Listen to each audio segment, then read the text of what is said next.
అపోస్తలుల కార్యముల గ్రంథంలో దావీదును గురించి దేవుడు ఒక అద్భుతమైన సాక్ష్యం ఇస్తా ఉన్నాడు. ఇతడు నా ఇష్టానుసారుడు, ఇతడు నా ఉద్దేశములను ఎరిగినవాడు, నా ఉద్దేశములను సఫలం చేసేటువంటి వ్యక్తి అని చెప్పి దావీదునకు ఆ దేవుడు గొప్ప బిరుదునిచ్చాడు, లేక గొప్ప సాక్ష్యం ఇస్తా ఉన్నాడు. మన జీవితంలో ఎలా ఉంటామయ్యా అని అంటే, మానవులంగా మనం ఎలా ఆలోచిస్తామంటే, ఎవరైనా ఏదైనా ఒక తప్పు చేశారు అని అంటే ఆ తప్పును భూతద్దంలో పెట్టి చూస్తూ ఉంటాం. ఆ తప్పును పదే పదే మనం జ్ఞాపకం చేస్తూ ఉంటాం.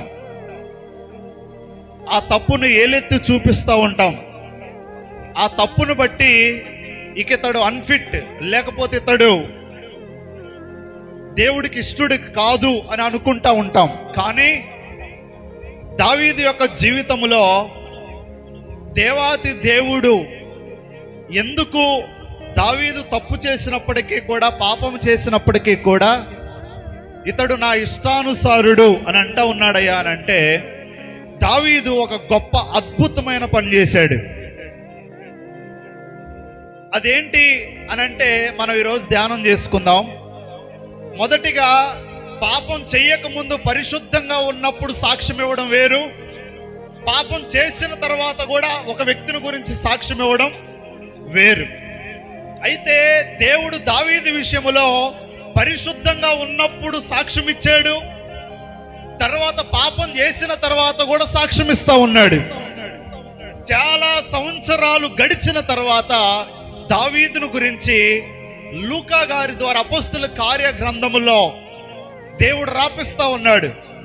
అంటే ఎందుకు దావీదు ఎడల దేవునికి అంత ఇష్టమైంది, ఎందుకు దావీదుని దేవుడు అంతలా కోరుకుంటున్నాడు, లేక ఎందుకు అంతలా సాక్ష్యం ఇస్తున్నాడు అంటే, దావీదు పాపం చెయ్యక ముందు ఎలాంటి లక్షణాలు కలిగిన వాడో మనం పోయిన వారంలో 3 అద్భుతమైన లక్షణాలు మనం నేర్చుకున్నాం. ఒకటి, నమ్మకమైన పనివాడు. అంటే తనకు అప్పగించినటువంటి పనిలో నమ్మకంగా ఉండేటువంటి వారు. ఈరోజు దేవుడు మాట్లాడుతున్నాడు, నీవు పని చేసే చోట నమ్మకంగా ఉంటున్నావా? నీవు ఉద్యోగం చేస్తే నీ బాస్ ఉన్నా లేకపోయినా, నీ పై అధికారులు ఉన్నా లేకపోయినా నమ్మకంగా పనిచేయాలా? నువ్వు కూలి పనికి వెళితే రైతున్నా లేకపోయినా, ఎవరు చూస్తున్నా చూడకపోయినా నమ్మకంగా పనిచేయాలా? లేకపోతే ఎవరైనా మనల్ని నమ్మి ఏదైనా పని అప్పగిస్తే వారు ఉన్నా లేకపోయినా నమ్మకంగా పనిచేసే వారముగా ఉండాలి మనం. దేవుడు అది కోరుకుంటున్నాడు, దేవుడు అది ఆశిస్తా ఉన్నాడు. దేవుడు మనల్ని కోరి ఇచ్చిన ఆ పనిలో, చిన్నదే కావచ్చు పెద్దదే కావచ్చు, చిన్న శాలరీ తక్కువ శాలరీ కావచ్చు, ఎక్కువ శాలరీ కావచ్చు, శ్రమపడి ఒళ్ళు నలగొట్టుకునే పనే కావచ్చు, ఏసీలో కూర్చునే పనే కావచ్చు, ఏదైనా సరే దేవుడు నిన్ను నమ్మి ఇచ్చిన పనిలో నీవు నమ్మకంగా ఉంటే, ఆ కొద్దిలో నమ్మకంగా ఉంటే నా దేవుడు ఉన్నత స్థితిలో కూర్చోబెడతాడు. దేవునికి స్తోత్రం చేద్దామా? ఇంకొంచెం గట్టి చేద్దామా? దావీదులో జరిగింది అదే.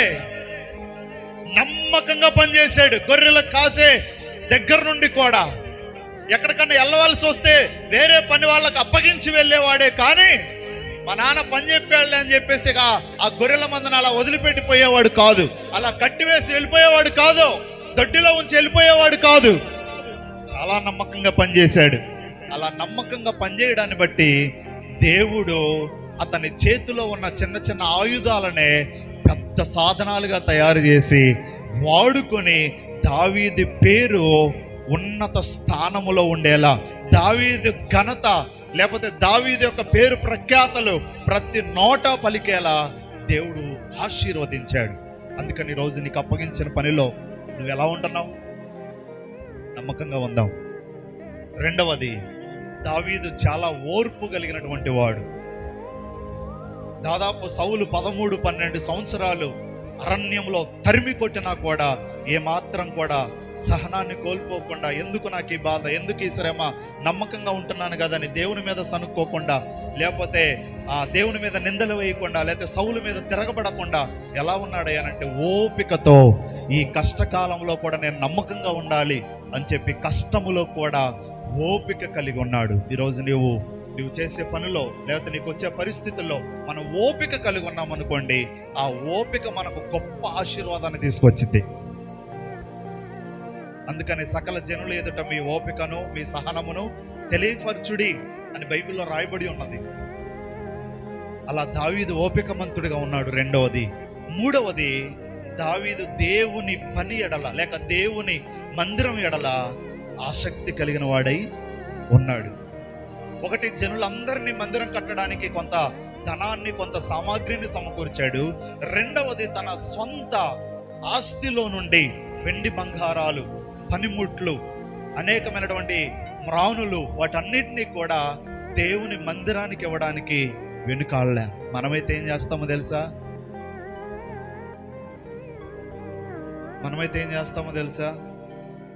దేవదారు మ్రాణుల చేత కట్టబడిన నగరం ఉన్నా ఇంకో నగరం కట్టుకోవడానికి ప్రయత్నం చేస్తాం. మనం మంచి బంగ్లా ఉన్నా లేదా మంచి ఇల్లు ఉన్నా ఇంకో ఇల్లు కట్టుకోవాలని ఆశపడతాం మనం. కానీ దావీదు అలా అనుకోవాలా.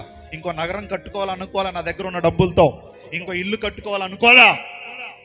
నేనైతే మంచి ఇంట్లో ఉంటున్నాను, కానీ నా దేవుని మందసం తెరల చాటున ఉంటుంది, నా దేవుని మందసం విలువలేని చోటు ఉంటుందని చెప్పి దావీదు ఏం చేశాడనంటే దేవుని పని కొరకు తన ఆస్తిని అప్పగించాడు. అలా ఇచ్చాడు. అలా దేవుని మందిరానికి ఇవ్వడాన్ని బట్టి దేవుడు తన కుమారుణ్ణి ఉన్నత స్థానంలో ఆశీర్వదించాడంటే సొలొమోన్ని మనం ఆల్రెడీ ధ్యానం చేసుకున్నాం కదా పోయిన వారం. ఒక్క దావీదు దేవుని మందిరానికి ఇస్తే సొలొమోను యొక్క జీవితంలో ఎన్ని దారుల ద్వారా వచ్చి ధనం ఆయన దగ్గరకు వచ్చిందండి. ఎన్ని దారుల ద్వారా బంగారం వచ్చింది, ఎన్ని దారుల ద్వారా వజ్రాలు, మాణిక్యాలు, రత్నాలు, కొన్ని విలువైన రాళ్ళు, వీటన్నిటినీ కూడా సొలొమోను దగ్గర తీసుకొచ్చాడంటే దేవుని మందిరంలో దావీదు పెట్టుబడిగా దేవుని పని కొరకు ఇచ్చాడు. దాని ప్రతిఫలాన్ని వారి పిల్లలు అనుభవించారు. ఈరోజు నీవు నేను కూడా దేవుని పని కొరకైనా, దైవ సేవకుని కొరకైనా, మందిరంలోనికైనా పెట్టిన ప్రతి రూపాయికి ఖచ్చితంగా దేవుడు వడ్డీతో సహా సొలొమోనుకి ఇచ్చాడు.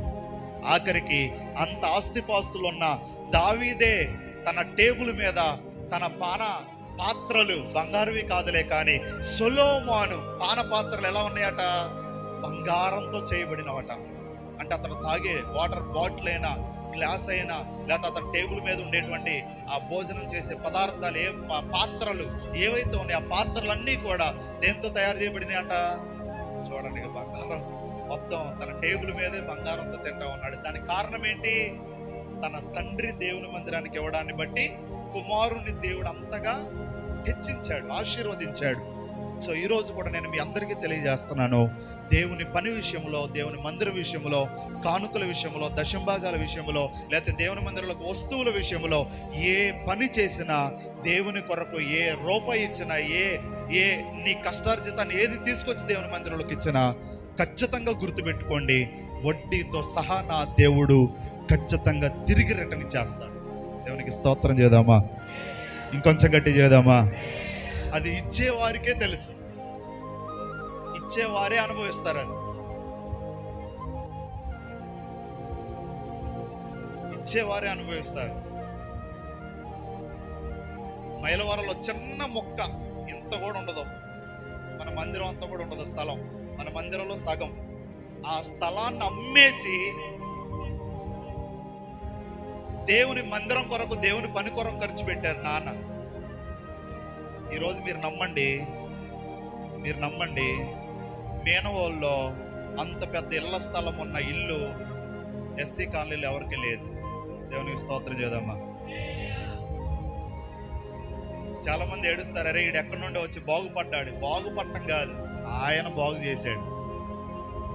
ఎందుకని? అక్కడ అమ్మి ఇక్కడ దేవుని పని కోసం ఖర్చు చేశాడు కాబట్టి ఆయన ఆ పంటను కోసేలా, లేదా ఆ పంటను చూసేలా దేవుడు చేశాడు. అందుకని ఎప్పుడైనా బాగా గుర్తుపెట్టుకోండి, దేవుని పనికి దేవునికి ఇచ్చి ఆరిపోయిన వాళ్ళు ఎవరు లేరట. దేవుని పనికి గుప్పిళ్ళు ఇప్పి నష్టపోయిన వారు ఎవరో లేరు, బైబిల్లో కానీ లోకంలో కానీ.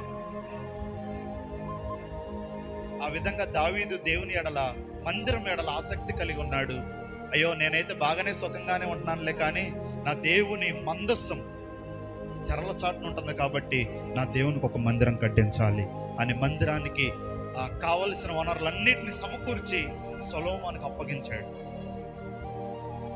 నీవు నేను కూడా దేవుని మందిరం ఎడల కొంతమంది ఆసక్తిగా ఉంటున్నారు, వెరీ గుడ్. మిగిలిన వారు కూడా నేను చెప్తున్నాను, నీవు వడ్డీకి ఇచ్చిన ₹1,00,000 వడ్డీకి ఇచ్చిన సంవత్సరానికి నీకు ఎంత వస్తాయో నాకు తెలియదులే, కానీ దేవుని పని కోసం నువ్వు ఇచ్చిన ఎంతైతే ఉన్నదో దానికి మాత్రం ఖచ్చితంగా వడ్డీతో సహా నీవు అనుభవించకపోయినా నీ పిల్లలైనా అనుభవిస్తారు. ఇది గ్యారంటీ, నాకు నా సత్యం.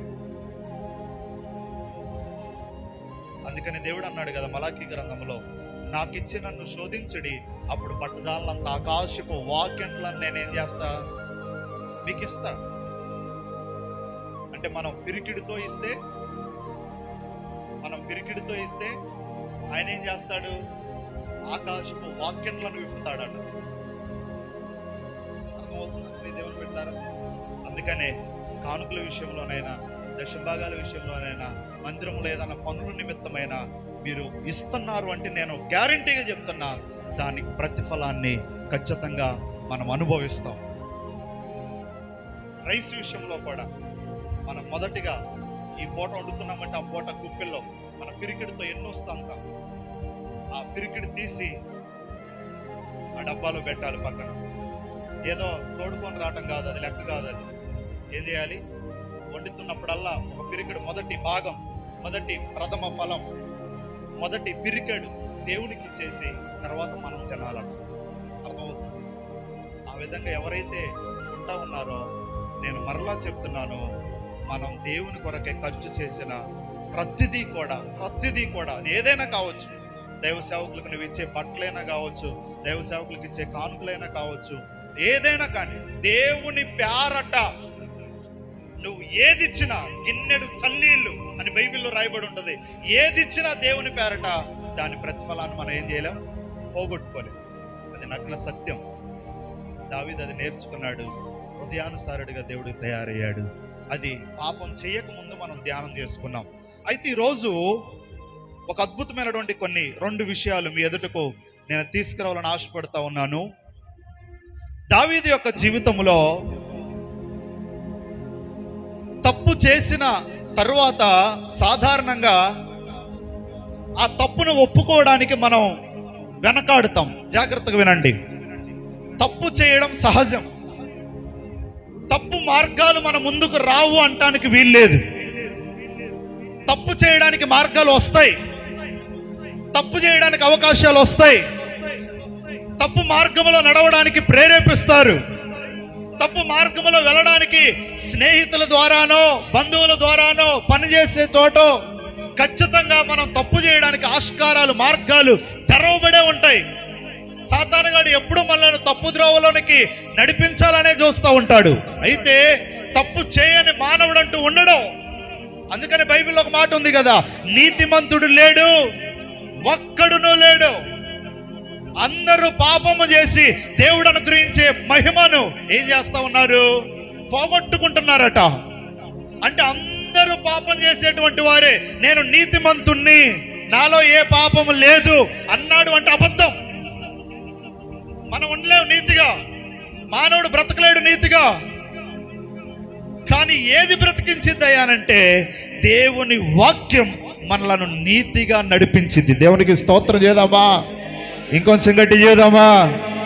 దావీదు కూడా తప్పు చేశాడు, తప్పు చేసి దాన్ని కప్పుకునే ప్రయత్నం చేశాడు కూడా. మనలాగే తప్పును కప్పుకునే ప్రయత్నం చేస్తున్నాడు. నాతాను ప్రవక్త వచ్చినా కూడా ఏం ఎరగని వాళ్ళలాగా, కుర్చీ తీసుకురండి, అయ్యగారికి మంచినీళ్ళు ఇవ్వండి, అయ్యగారికి భోజనం పెట్టండి, అయ్యగారు వచ్చారు, మంచి ఏటపోతుని సిద్ధం చేసి మంచి భోజన పదార్థాలు సిద్ధపరచండి అని ఇంతకు ముందు ఎలాగైతే దైవ సేవకుడు వచ్చినప్పుడు అభిమానించాడో, పాపం చేసినప్పుడు కూడా నేను చేసింది ఎవరికి తెలియదు కదా, నేను చేసింది చీకట్లో కదా, నేను ఏడిపించింది ఒక స్త్రీని కదా, ఎవరికి ఆమెకి నాకు తప్ప ఎవరికి తెలియదులే అని అనుకున్నాడు. కానీ ఎప్పుడైతే దేవుడు ఆ పాపాన్ని బట్టబయలు చేశాడో, ఆ నాతాను ప్రవక్త ద్వారా పాపాన్ని తెలియపరిచాడో, వెంటనే దావీదు చేసిన అద్భుతమైన పని ఏంటయ్యానంటే పశ్చాత్తాపడుతున్నాడు. దేవుడు కోరుకునేది అదేనండి. అవ్వ తప్పు చేసింది, పశ్చాత్తాపంలా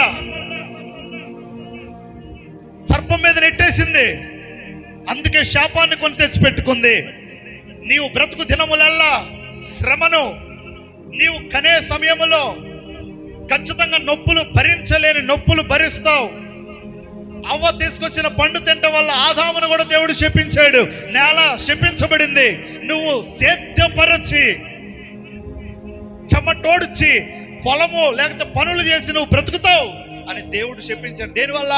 పశ్చాత్తాపం లేకపోవడం వల్ల. ఏంటయ్యా ఆదాము అవ్వ చెట్ల సాటుకు వెళ్ళారని దేవుడు అడిగినప్పుడు, అయ్యా మా తప్పైందయ్యా, నువ్వు తినొద్దన్న పండు మేము తిన్నామయ్యా అని ఆయన కాళ్ళ మీద పడి పశ్చాత్తాపడి ఉంటే ఈరోజు తల్లులారా స్త్రీలకు అంత వేదన బహుశా ఉండకపోయేది కావు. చెమటోడ్చే వాళ్ళం కాదు మనం. పశ్చాత్తాపం లేకపోవడాన్ని బట్టే భూమి మీదకి మరణం వచ్చింది.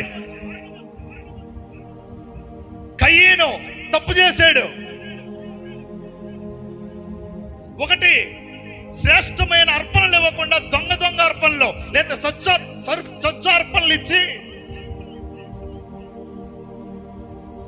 తమ్ముడిని చంపేసి దేవుడు వచ్చి అడుగుతా ఉన్నప్పుడు ఏమన్నాడు? అయ్యా తప్పు అయిపోయిందయ్యా, నాదే తప్పయ్యా, నేనే పొరపాటున కోపంలో చంపేశానయ్యా అంటే ఎలా ఉండేదో కయ్యని జీవితం. పశ్చాత్తాపం లేదు. నేనేమన్నా తమ్ముడికి కాపలా వాడినా, నేనేమన్నా తమ్ముడికి పనివాడినా, నాకేం తెలుసు వాడు ఆడికి పోయాడు అంటే, ఇదిగో నోరు మూయి, నీ తమ్ముని రక్తము నాకు మొరపెడుతుంది, నువ్వు తప్పించుకుందామన్నా తప్పించుకోలేవు. పశ్చాత్తాపం లేకపోవడాన్ని బట్టి కయ్యేను దేశదిమ్మరైపోయాడు.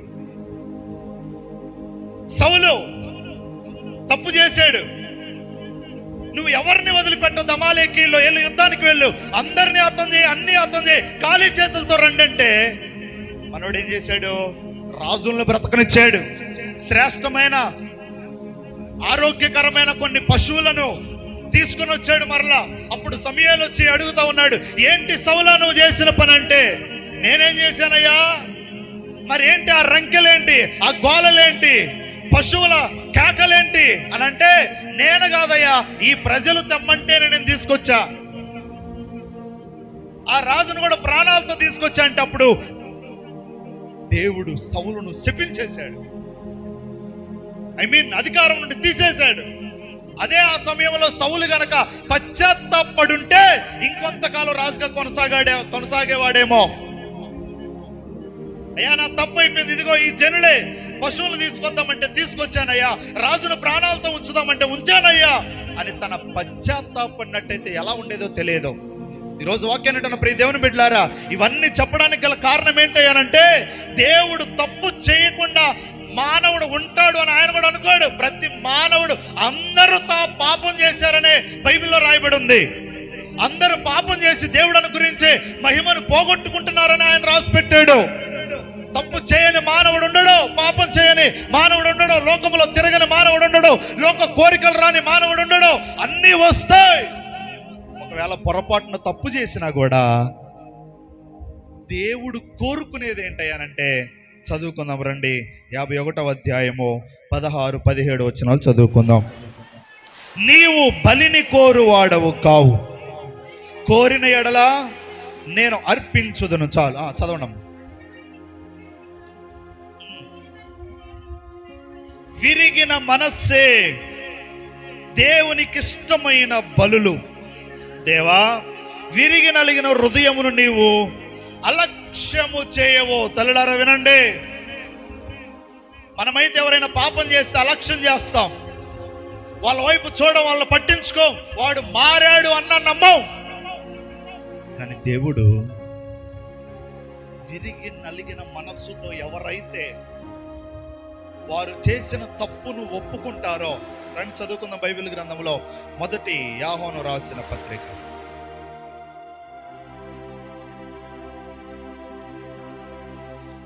యాహోను గారు రాసిన మొదటి పత్రిక 1వ అధ్యాయం 9వ వాక్యం చదువుకుందాం. అందరు తీ నంబర్ 220, పేజీ నంబర్ 21.